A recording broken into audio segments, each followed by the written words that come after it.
प्यारे बच्चों नमस्कार। ज्ञान सिंधु कोचिंग क्लासेस में आप सभी का स्वागत है। हाई स्कूल परीक्षा 2023 की निकट ही है और आपके लिए ये मॉडल पेपर रामबाण साबित हो सकता है। ठीक है, विषय हिंदी केवल प्रश्न पत्र आएगा, आपका 70 पूर्णांक होगा और 20 आपके ऑब्जेक्टिव होंगे। 3 घंटे 15 मिनट का समय होगा। 15 मिनट आपको क्वेश्चन पेपर पढ़ने के लिए दिए जाएंगे। 2 खंडों में आपका पेपर विभक्त होगा, खंड आ और बा। खंड आ में बहुविकल्पीय ये प्रश्न होंगे 20, जिनके उत्तर ओएमआर शीट पर नीले अथवा काले बाल पॉइंट पेन से सही विकल्प वाले गोले को पूर्ण रूप से काला करके दिया जाना है। तो आइए हम सबसे पहले हल करते हैं ये 20 ऑब्जेक्टिव क्वेश्चंस। इससे पहले हम आपको बता दें सामाजिक विज्ञान 2022 में आए हुए तमाम पेपर्स वो भी मैं हल कराऊंगा। जो पिछले साल के अनसॉल्व्ड पेपर हैं वो सॉल्व करा रहा हूं। एक ऑलरेडी हम सॉल्व करा चुके हैं। तो पहला है उपन्यास भूले बिसरे चित्र के लेखक कौन हैं? प्रेमचंद हैं, यशपाल हैं, भगवती चरण वर्मा है या वृंदावन लाल वर्मा है? तो सही जवाब भगवती चरण वर्मा, भूले बिसरे चित्र, सबही नचावत राम गोसाई और चित्रलेखा इत्यादि के लेखक भगवती चरण वर्मा है। टेढ़े मेढ़े रास्ते भी भगवती चरण वर्मा की है। शुक्लोत्तर युग के प्रमुख कहानीकार कौन हैं? शुक्लोत्तर युग के कहानीकार इलाचंद्र जोशी हैं, मोहन राकेश हैं, विकल्प का व खा दोनों हैं या इनमें से कोई नहीं है। शुक्लोत्तर युग की बात करें तो यहां पर आपके 2 विकल्प हैं वो सही होंगे। दोनों आपके सही विकल्प हैं, यानी इलाचंद्र जोशी और मोहन राकेश दोनों सही हैं। विकल्प का व खा दोनों ही सही हैं। तो आप लगाएंगे गा नंबर। सूरज का 7वां घोड़ा हिंदी साहित्य की कौन सी विधा की रचना है? सूरज का 7वां घोड़ा हम बता दें धर्मवीर भारती की लिखी हुई है। उपन्यास है ये आपका धर्मवीर भारती का। सूरज का 7वां घोड़ा धर्मवीर भारती का उपन्यास है। आधुनिक काल की समय सीमा कब से कब तक मानी जाती है, यानी आधुनिक काल की अवधि कब से कब तक मानी जाती है, तो वो भी हम आपको बता देते हैं। देखिए इसका जो है 1850 से 1900 तक, 1900 से 1920 तक, 1919 से 1938 तक या फिर 1843 से वर्तमान तक। बात आधुनिक काल की समय सीमा की गई है तो 1843 से लेकर के वर्तमान तक जो है वो आपका आधुनिक काल चला आ रहा है। त्यागपत्र उपन्यास त्यागपत्र विधा की रचना है, किस विधा की रचना है? जीवनी है, उपन्यास है, नाटक है या निबंध है? तो त्यागपत्र जैनेन्द्र कुमार का उपन्यास है। किसका है? जैनेन्द्र कुमार का उपन्यास है। रसखान किस काल की किस शाखा के कवि हैं? रसखान जो है, रसखान जो है कृष्ण भक्ति शाखा के कवि हैं और ये रीति काल के हैं कि भक्ति काल के हैं कि कहाँ के हैं, सगुण भक्ति शाखा के हैं। तो मैं आपको बता देता हूं। तो रसखान जो हैं वो अगर बात करते हैं तो रीति काल की कृष्ण भक्ति शाखा के कवि हैं। और छायावादी युग के प्रमुख लेखक बताइए। छायावादी युग के प्रमुख लेखक की अगर बात करते हैं हम तो यशपाल, राम कुमार वर्मा, वृंदावन लाल वर्मा, भारतेंदु हरिश्चंद्र। देखिए छायावाद के जो हैं वह राम कुमार वर्मा हैं, ये एक प्रमुख गद्य लेखक हैं। फिर है द्विवेदी युग की कालावधि बताइए। द्विवेदी युग सन 1900 से ईस्वी से लेकर के 1918 ईस्वी तक चला था। 1918 से 1936 तक छायावाद चला था और 1850 से 1900 तक भारतेंदु युग चला था और ये निरर्थक है। ठीक है, तो आपका बी आंसर सही हो जाएगा 1900 से लेकर के 1918 तक। ठीक है, फिर देखिए अद्भुत आलाप के कवि कौन हैं? अद्भुत आलाप महावीर प्रसाद द्विवेदी, भारतेंदु हरिश्चंद्र, मैथिली शरण गुप्त और हरिओत। तो यहां पर अद्भुत आलाप के महावीर प्रसाद द्विवेदी हैं। यामा के रचयिता का नाम लिखिए। यामा महादेवी वर्मा की रचना है। बहुत ज्यादा कुछ पूछना है नहीं आपको। विपति बटावन बंधु बाहु बिनु करो भरोसो काको, में रस की पहचान कीजिए मेरो सब पुरुषारथ था को। मेरो सब पुरुषारथ था को, विपति बटावन बंधु बाहु बिनु, करो भरोसो काको, मेरो सब पुरुषारथ था को, मेरो सब पुरुषारथ था को। यानी मेरा सारा पुरुषार्थ थक गया है। ये कौन कहता है? ये राम विलाप कर रहे हैं जब लक्ष्मण के शक्ति लगती है कि मेरा सारा पुरुषार्थ थक गया है। जो विपत्ति को बांटने वाला बंधु था, उस बंधु वो चला गया है। अब उस बंधु रूपी बाहु के बिना मैं किसका भरोसा करूं? तो ये रस की पहचान करना है तो जाहिर सी बात है यहां पर करुण रस होगा। शोक में राम विलाप कर रहे हैं। हृदय सिंधु में उठता स्वर्गिक ज्वार, देखो चंद्रानन। पंक्ति में अलंकार पूछा गया है तो यहां पर हृदय सिंधु है, यानी हृदय रूपी सिंधु, रूपी लग जाने से रूपक अलंकार यहां पर हो जाता है। सुनत सुमंगल बैन, मन प्रमोद तन पुलक भर, सरद सरोरुह नैन, तुलसी भरे स्नेह जल। तो यहां पर मैं बता दूं आपको, पूछा गया है कि पंक्ति के दूसरे और चौथे चरण में कितनी मात्राएं हैं। देखिए दूसरे और चौथे, दूसरा ये है और चौथा ये है, ठीक है। तो यहां देखिएगा 1 2 3 नहीं 2 लगी, 3 1 2 2 4 2 6 7 8 9 10 11 12 13, ठीक है। यहां पर प्र में 1 लगेगी, प्रा में छोटा की मात्रा 1 लगेगी, ठीक है। तो यहां पर 13 मात्राएं हैं, तो यहां लिखिएगा 13 मात्राएं, ठीक है।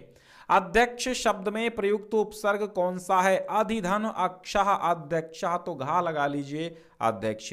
हंसाई शब्द में कौन सा प्रत्यय लगा है? हंसाई रुलाई पढ़ाई गवाई, आई प्रत्यय। पंचानन का समास विग्रह कौन सा है? 5 सिरों का समाहार, 5 पात्रों का, 5 पल्लवों का नहीं, 5 सिरों का समाहार पंचानन कहलाता है। पंचानन चतुरानन, तुम हो दशानन जी। दशानन नहीं, दशानन तो रावण को कहते हैं, बहुब्रीहि समास है, लेकिन दशानन भी कह सकते हो। सुहाग शब्द का तत्सम रूप क्या होगा? सौभाग्य, ठीक है। कर्ताज्ञा, कर्त्राज्ञा का संधि विच्छेद क्या होगा? कर्तृधन आज्ञा कर्त्राज्ञा हो जाएगा। मतेह रूप है मति शब्द का, मति मति मत्या मते, ठीक है। मति शब्द का मतेह जो है, मतेह शब्द रूप जो है वो षष्ठी का एक वचन है, पंचमी का एक वचन है, चतुर्थी का एक द्विवचन है, सप्तमी का बहुवचन है, ये बताना है। तो हमने क्या बताया था आपको? मति मतिम त्यामतये, मति मतिम त्यामतये, मतेह मतेह मतौ मते, यानी पंचमी और षष्ठी का एक वचन। तो यहां पर क्या है? पंचमी विभक्ति का एक वचन है, अगर षष्ठी विभक्ति का एक वचन, ठीक है। यहां पर 2 ऑप्शन सही हो रहे हैं, ये आप कहीं भी देख लीजिएगा। मतेह जो है पंचमी षष्ठी का एक वचन होता है। हसिष्यता रूप है पठति पठता पठन्ति, पठिष्यत पठिष्यता पठिष्यत, पठिष्यत पठिष्यता, तो यहाँ पठिष्यथा है तो आ जाएंगे लिट लकार में, मध्यम पुरुष में और द्विवचन में, तो यहां पर का सही हो जाएगा। फिर देखिएगा अश्वारोही पास आया, अश्वारोही पास आया, ममता ने रुक रुक कर कहा, मैं नहीं जानती कि वो शहंशाह था या साधारण मुगल, पर एक दिन इसी झोपड़ी के नीचे वो रहा। मैंने सुना था कि वो मेरा घर बनवाने की आज्ञा दे चुका था। मैं आजीवन अपनी झोपड़ी खोदे जाने के डर से भयभीत रही। भगवान ने आज सुन लिया, मैं इसे छोड़े जाती हूँ। तुम इसका मकान बनाओ या महल बनाओ, मैं अपने चिर विश्राम गृह में जाती हूँ। प्रस्तुत अवतरण का संदर्भ लिखिए तो ममता कहानी से लिया गया है और जयशंकर प्रसाद इसके क्या हैं? लेखक हैं, ठीक है। रेखांकित अंश की व्याख्या करना है, रेखांकित अंश इसमें है नहीं, तो व्याख्या क्या करना है? कोई नहीं है। बस ये है इसमें ममता किस कारण से भयभीत थी? ममता इसलिए भयभीत थी कि उसकी झोपड़ी कहीं खोद न डाले वो मुगल आकर के, ठीक है। कुसंग का ज्वर सब, अब यहाँ चिर विश्राम ग्रह से आशय है, चिर विश्राम ग्रह से आशय है स्वर्ग लोक से, स्वर्ग लोक। ठीक है। कुसंग का ज्वर सबसे भयानक होता है। वाह, ये मित्रता नाम के पाठ से लिया गया है, लेखक शुक्ल जी हैं इसके, लिख लीजिएगा। कुसंग का ज्वर सबसे भयानक होता है। आचार्य रामचंद्र शुक्ल जी कहते हैं कि ये जो कुसंगति का बुखार है ये सबसे भयंकर होता है। ये हमारी नीति को नष्ट कर देता है, हमारी सद्वृत्ति का विनाश कर देता है, हमारे संस्कारों का नाश कर देता है और हमारी बुद्धि को भी क्षीण कर देता है। इसलिए कुसंगति में पड़ना नहीं चाहिए। किसी युवा पुरुष की जो संगति होगी वह बुरी होगी तो दिन ब दिन उसको गरीबी के नर्क के गड्ढे में, अवनति के गड्ढे में गिराती जाएगी, और संगति अच्छी होगी तो वो हमेशा उसको उन्नति के मार्ग पर ले जाएगी। प्रस्तुत अवतरण में पाठ और लेखक का नाम मित्रता पाठ है, लेखक शुक्ल जी हैं। अंश की व्याख्या कर दी हमने। युवा पुरुष की संगति के बारे में क्या कहा, तो हमने अभी आपको बताया अगर किसी युवा पुरुष की संगति बेकार होगी तो ये समझिए कि दिन ब दिन वह उसको अवनति के गड्ढे में गिराती जाएगी। अगर संगति सुसंगति है तो वह उसे उन्नति की ओर ले जाएगी। फिर देखिएगा पद्यांश आएंगे और पद्यांशों के नीचे व्याख्या नहीं आएगी, व्याख्या आएगी रेखांकित अंश की, लेकिन पद्यांशों के नीचे 3 प्रश्न दिए जाएंगे। कैसे, देखिए कि पुरतैनिक सी रघुबीर बधु धरि धीर दये मग में डग द्वे, पुरतैनिक सी रघुबीर बधु धरि धीर दये मग में डग द्वे, जल की भर भाल कनी जल की पुट सूखी गए मधुराधर वे, फिर बूझती हैं चलनो अबु के तिक पर्ण कुटी करी हो कित होए, तिय की लखी आतुरता पिय की अखियां अति चारु चली जल चुए, अखियां अति चारु चली जल चुए। तो यहां पर प्रस्तुत पद्यांश की ससंदर्भ हिंदी में व्याख्या कीजिए और काव्य सौंदर्य भी लिखिए। 2 अंक शॉर्टकट यहां पर आप कर दीजिएगा, हो जाएगा। पद्यांश का संदर्भ लिखेंगे क्या, वन पथ पर, ठीक है, वन पथ पर लिखेंगे। और गोस्वामी कौन है, तुलसीदास इसके लेखक हैं।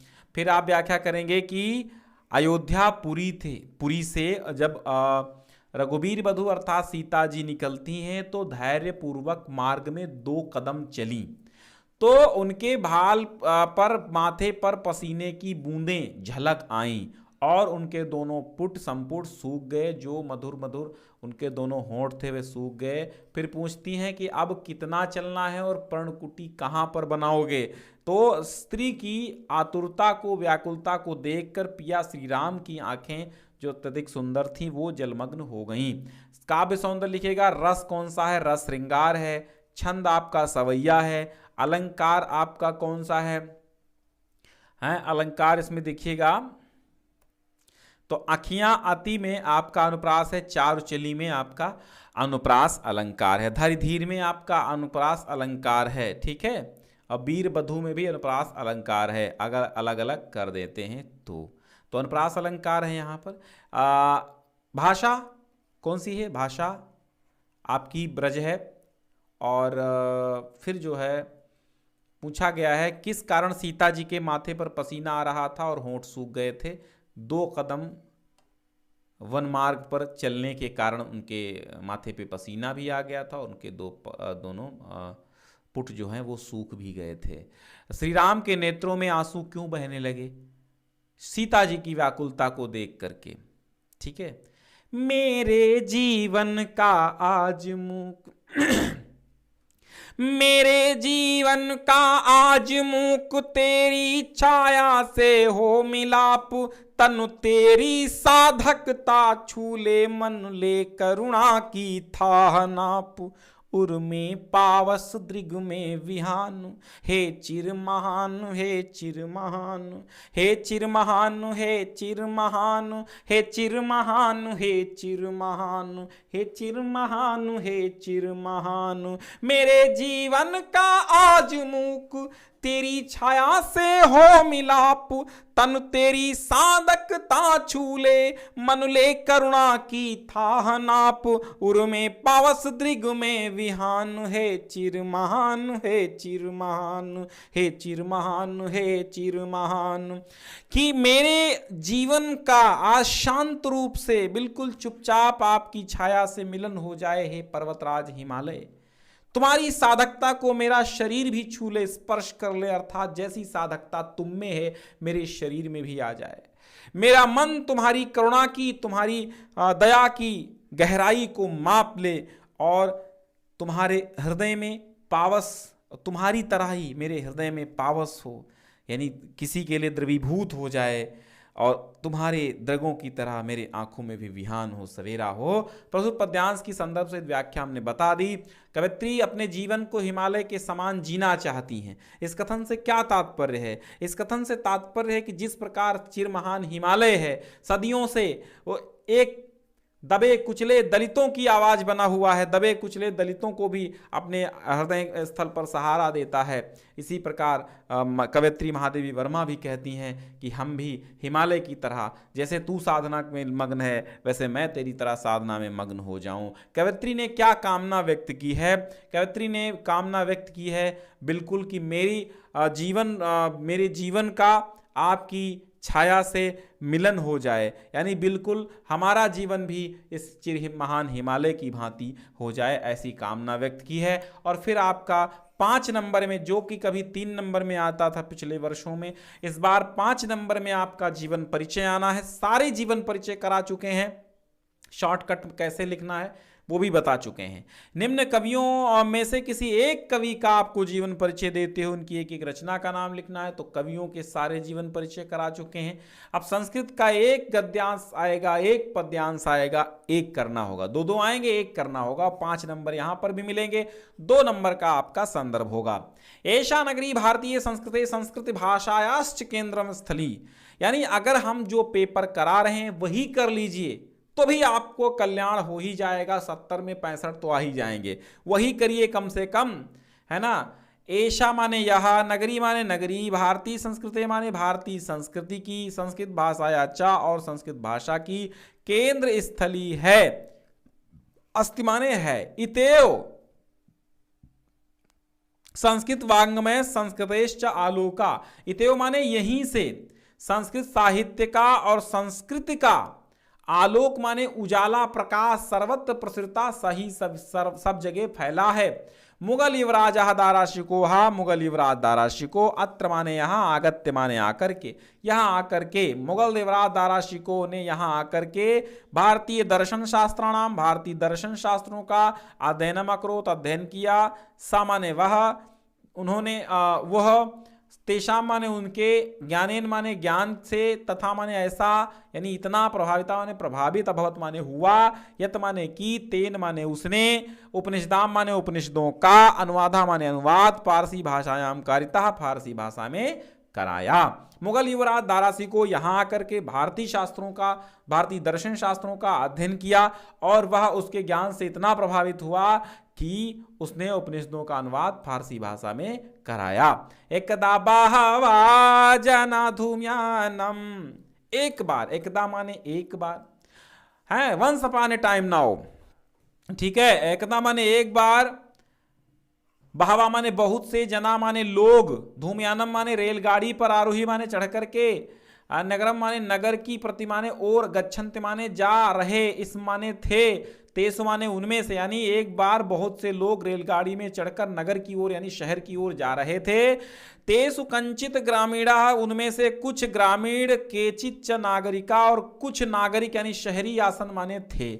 मौनम स्थितेषु, मौन स्थिति होने पर, तेसु माने उनमें से, एका माने एक, नागरिका माने नागरिक ने, ग्रामीणान माने ग्रामीणों का, उपहसन माने उपहसन माने मजाक उड़ाते हुए, कथित माने कहा, ग्रामीणा अद्यापि पूर्वत, ग्रामीण आज भी, पूर्वत माने पहले की भांति, अशिक्षिता माने अनपढ़, अज्ञाश्च संति और मूर्ख हैं, न तेषाम विकासा भवत, न उनका विकास हुआ, न च भवितुम शक्नोति और ना ही हो सकता है, तस्य तादृशम जल्पनम श्रुत्वा, उसने उसका जल्पनम माने तस्य माने उसका, तादृशम माने ऐसा, जल्पनम माने कथन, श्रुत्वा माने सुनकर, कोप माने कोई, चतुरः माने चतुर, ग्रामीणा माने ग्रामीण, अब्रवीत माने बोला, भद्र नागरिक, हे मिस्टर नागरिक, भवान एव किंचित ब्रवीत, किंचित है, भवान माने आप, एव माने ही, किंचित माने कुछ, ब्रवीत माने बोलो, यतो ही क्योंकि, भवान शिक्षितः आप शिक्षित, बहुज्ञः चास्ति आप शिक्षित हैं, बहुज्ञा माने बहुत ज्ञानी है, चा माने और, अस्ति माने हैं, आप ही कुछ बोलिए क्योंकि आप बड़े ज्ञानी हैं, आप बड़े शिक्षित हैं। तो ये कहां से लिया गया? प्रबुद्धो ग्रामीणा से, उसके ऊपर वाराणसी से।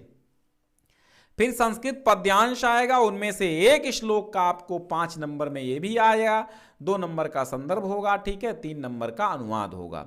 तो उत्तरम यत् समुद्रस्य हिमाद्रेश्चैव दक्षिणम वर्षम तद भारतम नाम भारतीयत संततिः।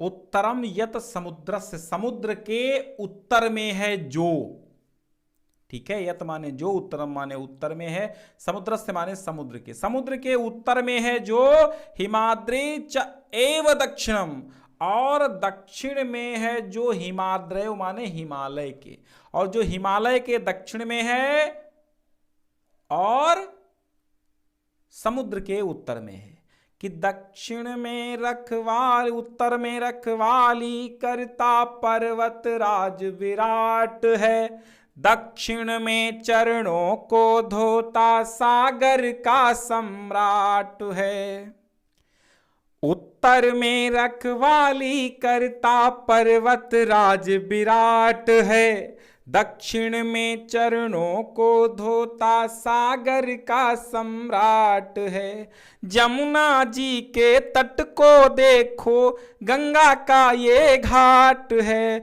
बाट बाट पे हाट बाट में यहाँ निराला ठाट है, देखो ये तस्वीरें अपने गौरव की, अभिमान की, इस मिट्टी से तिलक करो, ये धरती है बलिदान की, वंदे मातरम। तो समझ में आ गया होगा कि उत्तर में रखवाली करता पर्वतराज विराट है, यानी अब उसके उल्टा ले लो कि जिस समुद्र के जो उत्तर में है, हिमालय के जो दक्षिण में है यानी भारत, और भारत के उत्तर में क्या है यानी हिमालय है, तो हिमालय के दक्षिण में क्या है यानी भारतवर्ष है। वर्षम तद भारतम, तद माने वह, भारतम माने भारत, वर्षम माने देश, वह वर्ष भारत है, नाम भारतीय यत्र संतति, जहां की संतान भारतीय है। समझ गए? तो ये कहां से लिया गया है, आप बताइए ये कहां से लिया गया है? कहां से लिया गया भैया? बीरह वीरेण पूज्यते से लिया गया है। यथा सौम्य एकेन नख निकृन्तनेन सर्वं कारषणाय संविज्ञातं स्याद् वाचरमणं विकारो नामधेयम्, कृष्णाय समित्येव सत्यमेव सौम्य साय आदेशो भवतीति। जैसे हे सौम्य, एक नाखून काटने वाली चीज से सभी काले लोहे का ज्ञान हो जाता है, केवल विकार नाम मात्र, केवल वाणी मात्र का विकार होता है, नाम मात्र का विकार होता है, लेकिन काला लोहा ही सत्य होता है, और हे सौम्य यही एक आदेश होता है। फिर अपनी पाठ्य पुस्तक से कंठस्थ किया हुआ कोई श्लोक लिखिए, तो लिखिएगा क्या लिखिएगा बताइए? हाँ, लिखेंगे आप कि सर्वे भवन्तु सुखिनः, सर्वे सन्तु निरामया, सर्वे भद्राणि पश्यन्तु माँ कश्चित दुख भाग भवेत। फिर 2 प्रश्नों के आपको उत्तर देने होंगे। पुराजा एका भारतवीर आसीत्, ग्रामीणान कहा उपाहसत, ग्रामीणान नागरिका उपाहसत, और वाराणसी नगरी केशाम संगम स्थली, वाराणसी नगरी गंगाया संगम स्थली, चंद्रशेखरा स्वपितुः नाम किम अकथयत, आजादा अकथयत। ठीक है। और दाराशिकोहा कस्याम भाषायाम, संस्कृत भाषायाम, उपनिषदाम अनुवादम अकारयत। ठीक हो गया। फिर स्वदेश प्रेम है, देश प्रेम वह पुण्य क्षेत्र है, अमल असीम त्याग से बढ़। तो ये आप स्वदेश प्रेम निबंध लिखना है। नारी शिक्षा का महत्व, वर्षा ऋतु और देशाटन के लाभ। ठीक है। फिर आपका खंड काव्य आएगा, अपने जिले के अनुसार चित्रण याद कर लीजिएगा, बेहतरीन आ जाएगा। तो ये पेपर आपको डिस्क्रिप्शन में पहली लिंक से मिल जाएगा। modelpaper.info पर जाएंगे तो आप इस पेपर को डाउनलोड कर पाएंगे। मैं डिस्क्रिप्शन में पहली लिंक दे दूंगा। ओके, धन्यवाद, बहुत बहुत धन्यवाद। शेयर करो यार, शेयर करो।